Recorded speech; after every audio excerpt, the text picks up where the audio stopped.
ಆತ್ಮೀಯ H16 news ಅರ್ಥಾತ್ ಸೀತಾರಾಮ್ಗೆ ಸ್ವಾಗತ. ನಾನು ನಿಮ್ಮ MI ಅಥವಾ ಮಲ್ಲಪ್ಪ ಜೋತಾವರ್. ಆತ್ಮೀಯರೇ,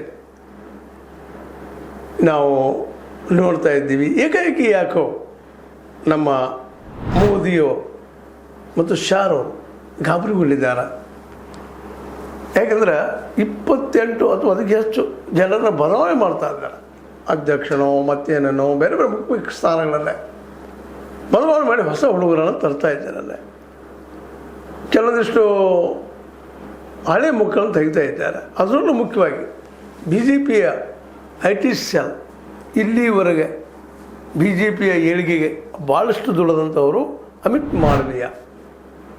ಮಾಳವಿಯಾರನ್ನು ಈಗ ತೆಗೆದು ಹಾಕಿದ್ದಾರೆ. ಯಾಕಪ್ಪ ಅಂದಾಗ ಅಮಿತ್ ಮಾಳವಿಯಾರವರು ಈ ಅಲ್ಪಾ ಜಂಜಿ ವಿರುದ್ಧವಾಗಿ ಸಾಕಷ್ಟು ಟೀಕೆಗಳು ಮಾಡಿದ್ದಾರೆ. ಅಷ್ಟೆಲ್ಲ ನಕ್ಸಲೈಟ್ ಅಂತಾರ ಅದು ಮತ್ತೇನೋ ಅಂತಾರೆ, ಇದು ಫಂಡ್ ಬರೋದು ಯಾವುದು ಅಂತ ಕೇಳ್ತಿದ್ದೀರ. ಏನು ಸತ್ಯ ಮಾತಾಡಿದ್ರೆ ಆದರೆ ಇವತ್ತು ಅವ್ರನ್ನೂ ಸಹಿತ ಕಿತ್ತು ಹಾಕುವಂಥ ಪರಿಸ್ಥಿತಿಗೆ ಬಂದಿರ್ತದೆ. ಆದ್ರೆ ಸ್ಮೃತಿ ಇರಾನಿಗೆ, ರಾಮ್ ಮಾಧವ್ ಅವರಿಗೆ, ಬೇರೆ ಬೇರೆಯವ್ರಿಗೆ, ಹಳೆಯ ಕೆಲವೊಂದು ಜನ ಮತ್ತು ಹೊಸಬರನ್ನ ಜೋಡಿಸ್ಕೊಂಡಿದ್ದಾರೆ. ಇಲ್ಲಿ ಬದಲಾವಣೆ ಮಾಡ್ತಾಯಿದ್ದಾರೆ ಇಡೀ ಒಂದು ಆಡಳಿತ ವ್ಯವಸ್ಥೆಯಲ್ಲಿ.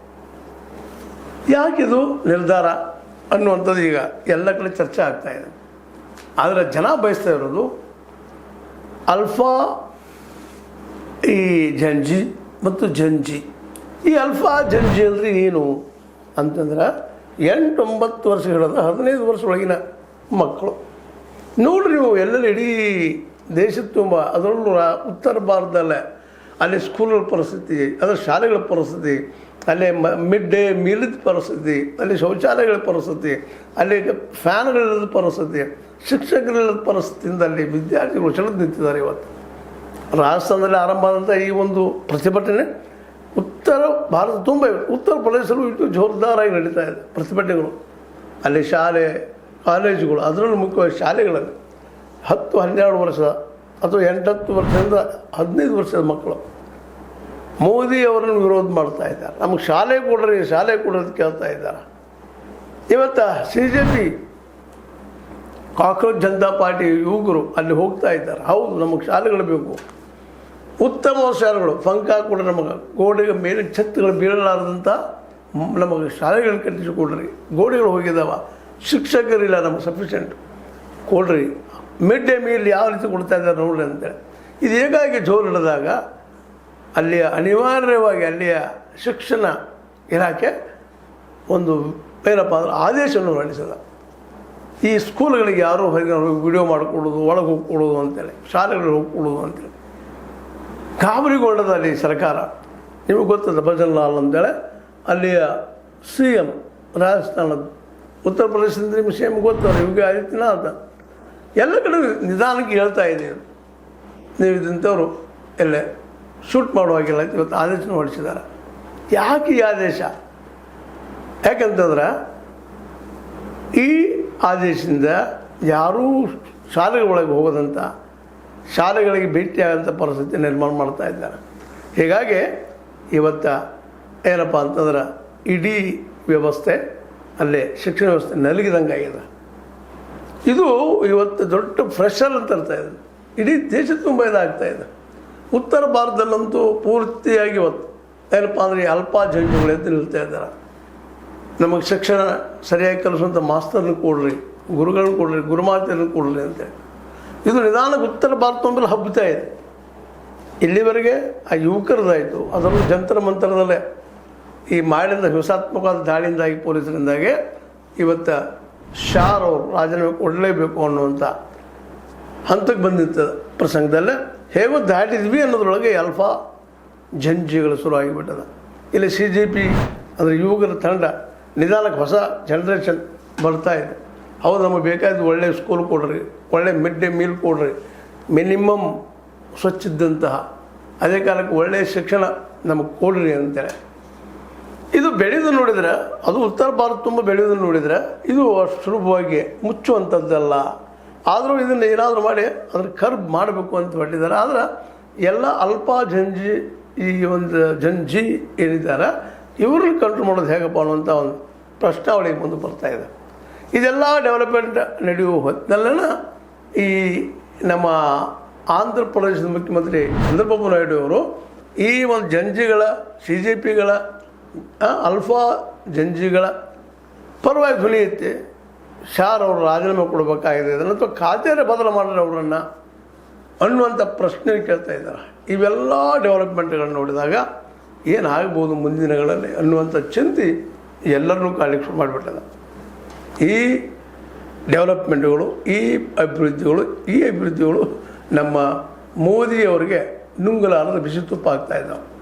ಅದಕ್ಕಾಗಿ ಎಲ್ಲ ನೆಲೆಗಟ್ಟಿನಲ್ಲೇ ಏಕಾಏಕಿ ಬದಲಾವಣೆ ಮಾಡಬೇಕಂತೇಳಿ ಹೊಸ ಪೋಸ್ಟ್ಗಳನ್ನ ನಿರ್ಮಾಣ ಮಾಡಿ ಮುಖ್ಯವಾಗಿ IT ಸೆಲ್ನ ಮಾಳವಿಯರನ್ನು ತೆಗೆದುಹಾಕಿ ಈಗ ಹೊಸದಾಗಿ ಬೇರೆಯವ್ರನ್ನ ತರುವಂಥ ಪ್ರಯತ್ನ ಮಾಡ್ತಾ ಇದ್ದಾರೆ.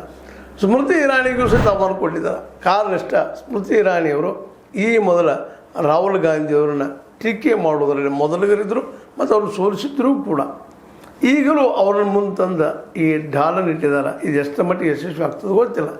ಯಾಕಂದರೆ ಆಗಿನ ರಾಹುಲ್ ಗಾಂಧಿಯವರಿಗೂ ಇಂದಿನ ರಾಹುಲ್ ಗಾಂಧಿಯವರಿಗೂ ಅಜಗಜಾಂತರ ಅಂತರ. ಆವತ್ತು ನಿಮಗೆ ಗೊತ್ತಿಲ್ಲ, ಸಾಕಷ್ಟು ಟೀಕೆ ಹೇಳಿದ ಸ್ಮೃತಿ ಇರಾನಿ ಅವ್ರು ಮಾಡ್ತಾಯಿದ್ರು. ರಾಜ್ಕುಮಾರ ಅಥವಾ ಮತ್ತೇನೋ ಶಹನ್ಶಾ ಏನು ಹೇಗೆ ಮಾತಾಡ್ತಾಯಿದ್ರು ಅವ್ರ ಸಲುವಾಗಿ.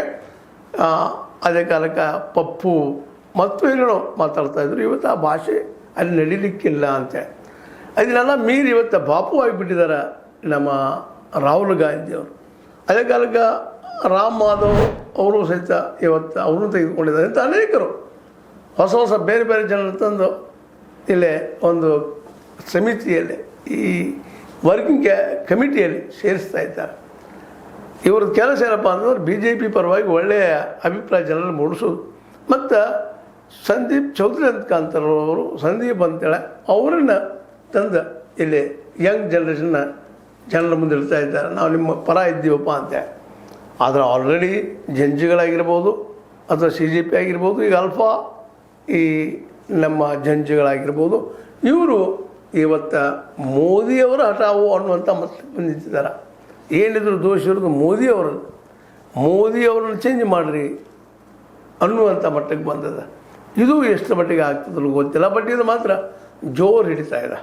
ಇದರಿಂದಾಗಿ ಸಹಜವಾಗಿ ಏನಾಗ್ಯದಪ್ಪ ಅಂತಂದ್ರೆ ಮೋದಿಯವರಿಗೆ ಏನನ್ನು ಮಾಡಬೇಕು ಅನ್ನುವಂಥ ತಿಳಿಲಾರದ ಪರಿಸ್ಥಿತಿ ಬರ್ತಾ ಇದ್ದಾರೆ.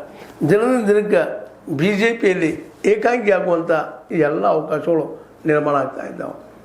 ಈಗ ವಿಶೇಷವಾಗಿ ಈಗ ಇದ್ದಂಥ ಈ BJPಯಲ್ಲಿ ನಾಯಕರು ಯಾರಿಂದಲೂ ಈ CJP ಅಲ್ಫಾ ಜಂಜಿಗಳನ್ನ ತಮ್ಮ ವಿಶ್ವಾಸ ತೆಗೆದುಕೊಳ್ಳುವಂಥ ಶಕ್ತಿ ಉಳಿದಿಲ್ಲ ಅನ್ನುವಂಥದ್ದಲ್ಲಿ ಗಮನಿಸಬೇಕಾಗಿದೆ.